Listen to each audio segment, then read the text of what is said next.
Welcome to another episode of the Josh Speaks podcast. Thank you so much for tuning in today to listen. Today, I want to talk about accountability.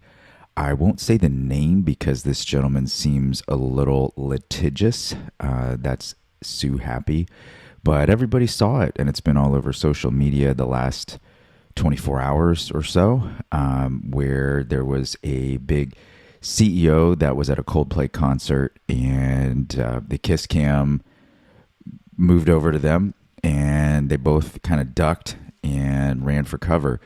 And the dude was spotted with his head of HR at a concert. And so first I want to say I'm not like coming from a place of judgment to this person. Okay, everybody makes mistakes, some mistakes bigger than others, and I believe as a Christian that nobody is beyond forgiveness. And so there's repentance and forgiveness and a future and hope for us all. That said, there are natural consequences to bad decisions, and so that's why there's values and rules, and that's why if you're a Christian, you try to follow God's word, because there are guidelines in there that will help you have less natural consequences in your life the more you can follow that. So something that stuck out at me, and I don't know, I mean, the news cycle is so crazy because things come out instantly and are verified and adjusted and corrected later. So we really don't know all the details. A very, personal and private thing is probably going on behind the scenes there. But something that stuck out at me so far is that there is seemingly a lack of humility and accountability in immediate response to this situation. And some of the early alleged releases from the gentleman in question was like mad at the concert or the artist for putting the kiss cam on them rather than taking accountability and saying, hey, you know what, I'm wrong here. I've hurt my wife, I've hurt my kids, I've shamed my family and my company, and I take full responsibility, and I'm willing to do the work that needs to be done to try to repair that to the extent that it can be repaired. But instead, fingers seem like they're pointing, which as a business person got me thinking, what is this guy like as a leader? Does he take accountability for himself? Because in this instance, it seems like that was not his first immediate response, was to take accountability for himself, and much less to take accountability for your team. Because as a leader, I mean, the CEO, you're the ultimate leader of that organization. So really everything rolls up to you, from senior managers all the way down to every person in your entire organization is ultimately on you. And so if the guy can't take personal accountability, then what's his accountability like in other areas? That's something that got me thinking. Obviously, as a man, as a husband and a father of 3 daughters, I thought other things about the lack of accountability there and how he may be or may not be leading in the home and leading his children. And again, this is not to like roast this guy, okay? Everybody makes mistakes, including me, some much larger than others, and some I may share in future episodes just to try to help people. So again, I'm not trying to shame this guy, but just to point out that a great principle that any leader wants to, anybody who is a leader or wants to be a leader, is to think about how to take accountability. What's that going to look like for your life? And what kind of example are you setting for the people around you and the people who, as a leader, you hope will follow your leadership? It's really hard to imagine people being excited about following a leader who can't even lead themselves and take accountability for themselves. So that's just kind of a basic thing. And this is an extreme example of, I think, a lack of accountability. But there's, that goes into, from very small things to very large things. So a very small thing could be, hey, I'm going to be accountable to myself to listen to positive affirmations 4 times a week, or, I'm going to be accountable to myself to eat good things 5 days a week, or whatever it is that you're picking, and be able to stick to that more often than not. That's personal accountability to yourself. And so that's, I think, step one for anyone who wants to be a leader in any situation or capacity, is you have to figure out how to lead yourself. And there's things that you can do to help with that, which are, listening to positive music, listening to positive speakers at events and at podcasts, audiobooks I read quote unquote a lot of books on Audible. Who you hang out with, who you talk to your stresses and questions and problems in life.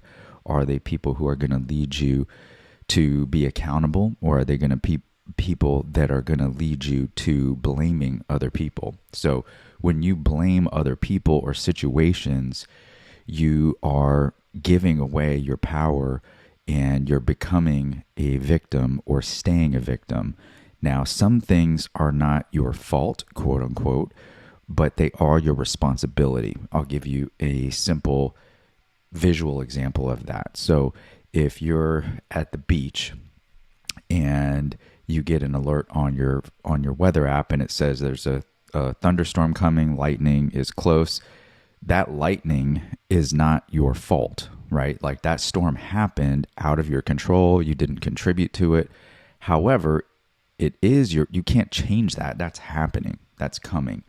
So what is in your lane is, it's your responsibility to take action to get into a safe place and not be in the water on the beach when there's lightning right on top of you. Now, you could choose to not make a move there and stay where you are, and that could have a natural consequence of you either getting wet, which maybe that's not so bad. That's on the minor side of the consequence. But on the extreme side of that consequence would be you get struck by lightning and probably die. So that's a natural consequence. It's not your fault that the lightning was there, but you did not take responsibility for the action that you needed to do to avoid that situation. So there's lots of things like that. So, financial,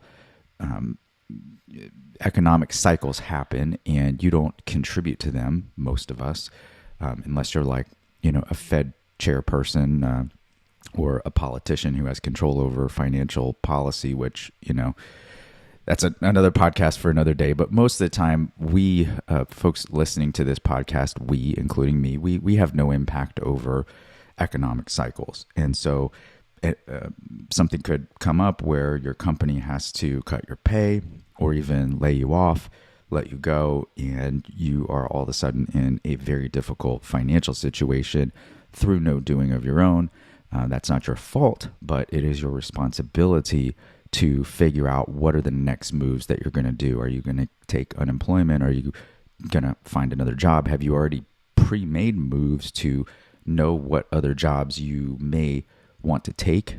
Could you have pre-networked that? If you didn't, then that would be something as a learning experience that you may want to say, hey, that was kind of a bummer. If I had contacts that I could have called right now that already knew me, liked me, and trusted me, that would take my call, it might be easier and faster for me to find alternative employment than if I got totally blindsided by that and I had no network and I had made no effort to have at least some kind of a backup plan.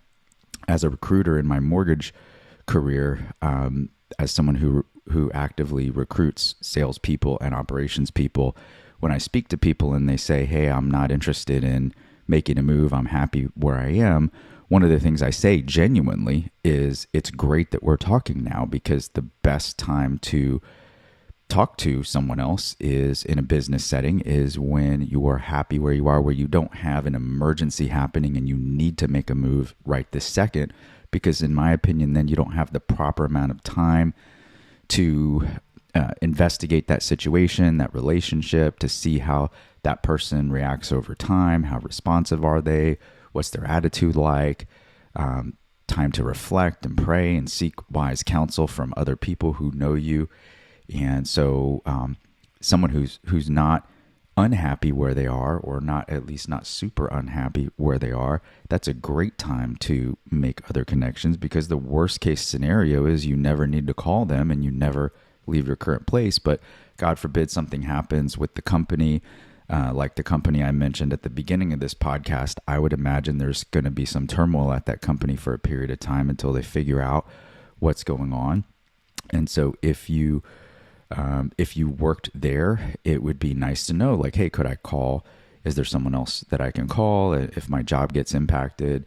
That type of thing. So that is just some side life advice to think about. If you're in your career and you're happy where you are, it's not the world's worst thing to kind of know what else is out there. At least have people that you talk to in your field that you could call if something changed at your company, if your CEO resigns for, not something crazy like an affair, but for any reason, or there's a change in your company sells and the new leadership is not your cup of tea.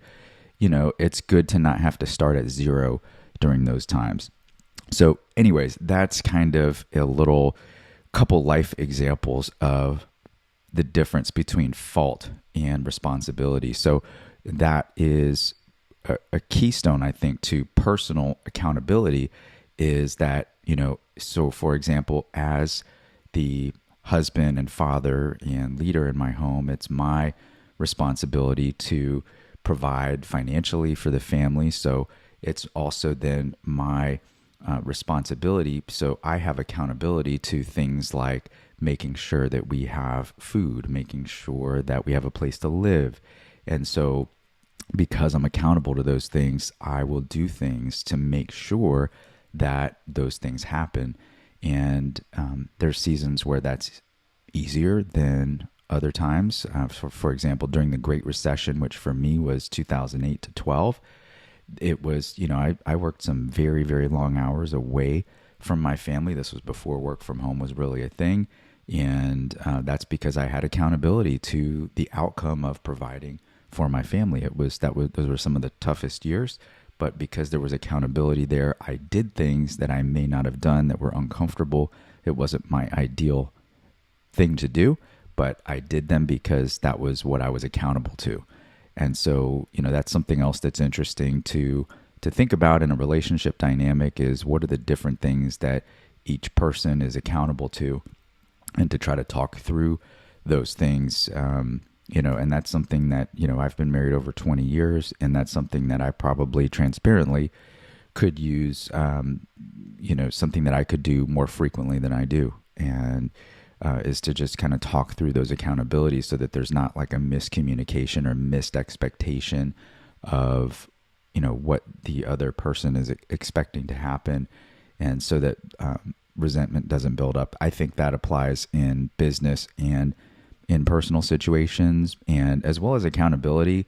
If you think about yourself in a work setting, imagine your direct supervisor or boss is having a problem with taking accountability. So like, let's say you're working on a project together, they make a mistake, they miss a deadline, they forget to do something, and they just stay silent and don't raise their hand and say, hey, that's on me. That's my fault. I'll take accountability to that. I'll do the extra stuff tonight, and I'll come back tomorrow and I'll have it done. Or, hey, is there something I can take off your plate because I missed this and I don't want you to have to pick up my slack. That's how accountability would look in that situation. So if you could think about the person not taking accountability versus taking accountability, which place would you want to work?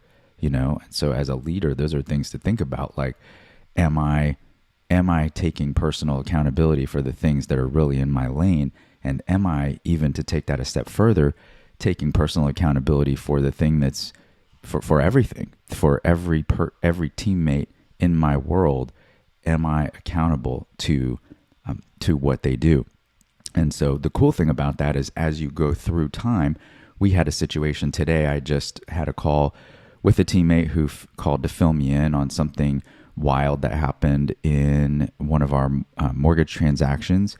And other places I've worked, which before here was several, I could tell you that this loan would not have closed. It would have been delayed by probably 2 or 3 weeks and maybe not closed. I'm thankful to say and proud to say we closed the loan. And however, my team did things without even speaking with me because they knew my values and they knew that I would be okay taking accountability for that situation, even though it could end up costing money to my branch financials and possibly even to Fairway where I work. They knew that the more important thing was to have accountability to something we said, which was we're closing on this time at this day. We kept a promise to our referral partner, the realtor, who trusted us with referring their client to us. And we took accountability for our teammate, the loan officer, who trusted us to bring that loan to us and to trust us with their mortgage practice. And so the cool thing was that happened so fast and so seamlessly because they knew that I would be okay taking accountability to that, even to the point where it cost something. And quite frankly, I don't know what other kind of accountability there is, or what maybe more important type of accountability there is than one that costs something, because that's when you really find out if someone is willing to be accountable or not, is if when the rubber meets the road, when they say the fecal matter hits the fan, that's when the true colors show. Because if it's easy and there's no cost to it, then, is it really being quote unquote accountable? I don't know, but I think, we've all been in situations, if you haven't yet, you will, in life where things get really difficult and accountability will cost you something. Sometimes it costs you a little something. Sometimes it costs you a lot of something. And I don't know about you, but I would rather be on a team with someone who is willing to pay a price and be accountable than someone who's going to point fingers and do the blame game and try to get the spotlight off of them, kind of like what it looks like, at least from the news cycle right now, that this CEO is doing, trying to blame other people. There's a rumor out that he fired the person who booked the tickets instead of actually taking accountability and saying, hey, you know what, I shouldn't have asked to be in this situation in the first place. So those are just different examples of how accountability could play out. But, starting with accountability at a very micro personal level is something that I think everyone could do, because at the end of the day, really, we're all leaders in some way, shape, or form.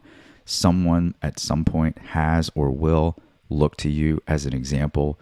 And the earlier you can start developing those accountability habits, the easier they will become, the stronger the muscle memory will be for your own ability to take accountability, even in a very difficult situation. And the other cool thing is that people will give you grace and allow you time to repair things, especially if you have a long track record of taking accountability and making things right.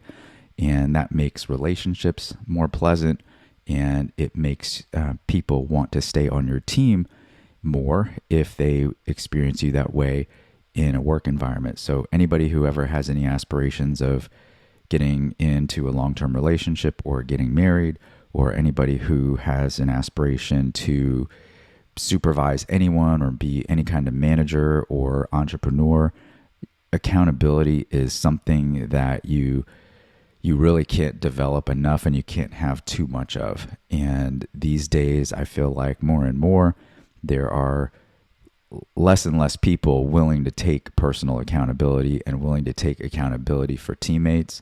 I see a lot of kind of like, kind of blame shifting in disguise, where people will just want to say, well, because of this, and this really wasn't, this other person or this department didn't do this, and so this isn't really my issue. I was recently at an event that we held actually in May in Oviedo called the Elevate event, and one of the speakers was retired Navy SEAL Jason Redman, and he was talking about something on elite teams that you will never hear. And someone in the audience got it really quickly, and it was that wasn't my responsibility. And so or that's not my job, I think was the exact quote or principle being applied there. So that doesn't exist. If you're on a team and your goal is to get an outcome, there's nothing that isn't your job. Everything required to get an outcome of X, if that's your goal, is your job. So if you're on a team and they're supposed to, in this case, he was talking about warfare. So if your thing was, to blow up the door so your team could enter that building and something happened to that person, or they couldn't, get the explosive set up correctly. I mean, somebody on the team needs to figure that out so that they can accomplish the mission.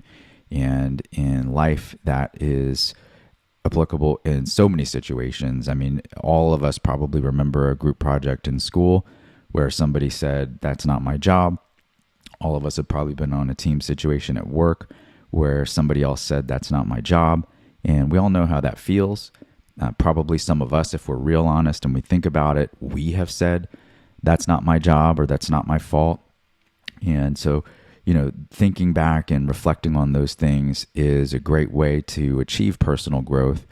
And sometimes the pain of regret of doing something wrong or not doing it right or not doing something you wish you would have done or doing something you wish you didn't do, that can turn into solid gold in terms of a life lesson, because it can really motivate you to not make that same mistake again. I'll wrap up this episode with a little story from when my daughter was very young. My oldest daughter, we were test driving used vehicles, and we were test driving this red Honda Pilot. And for whatever reason, the dealer only had one set of keys. And somehow when we finished the test drive and got out of the vehicle, Juliana locked herself in the car. And so I turned to the sales guy and was like, hey, can you get the other set of keys and unlock the door? My daughter locked the door, and they didn't have another set, I learned at that time. And so it was hot, and they said, hey, if we, because I'm like, well, let's just break the window. She's stuck in there. I don't want her to be stuck in there. Let's break the window. And they said, hey, if we break the window, you got to pay for it. And I was like, okay, I really don't want to pay for a window. I don't know how much that's going to be. They didn't say. So we waited some time for the, I think they call it a fire truck. If my wife was on this episode, she would know all the details of this. I'm giving you the rough details. Maybe she can fill in the blanks on another episode when she joins me. But I think the locksmith showed up, and the fire engine or paramedic was there kind of overseeing, and they said she was okay. She wasn't in any physical danger or like in any condition where the window needed to be broken. But so that's an example. So they did get her out. She was fine. But that situation is one that I think of often when someone, quote unquote, steps to any one of my kids, and that could be the school, that could be the church, that could be a person, any kind of organization.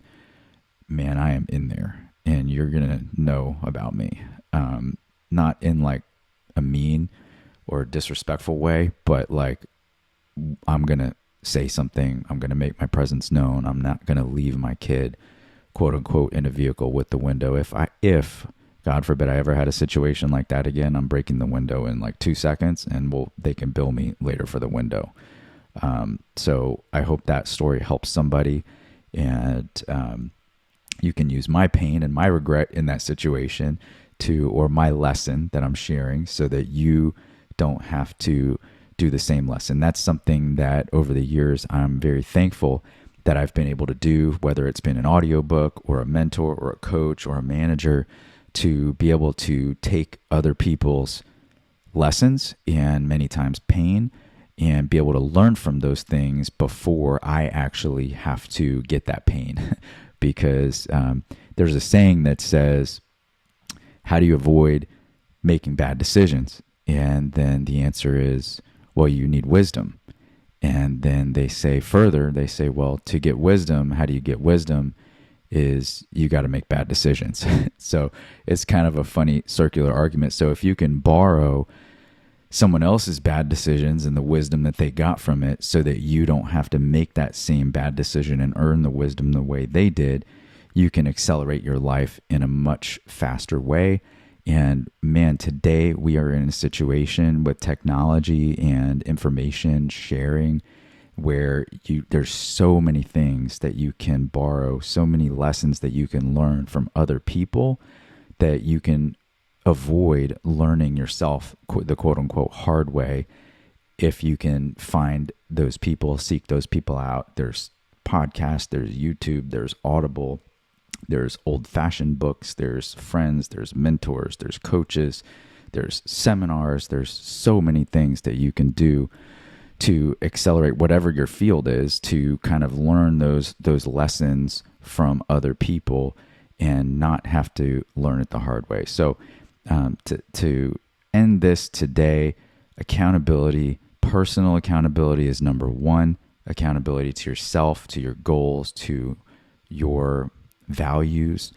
And that is step one. Before you can lead anyone else and take accountability for anyone else, you need to master accountability to yourself by keeping your word, even when and especially when it's hard, so that people will be drawn to that and can follow your example.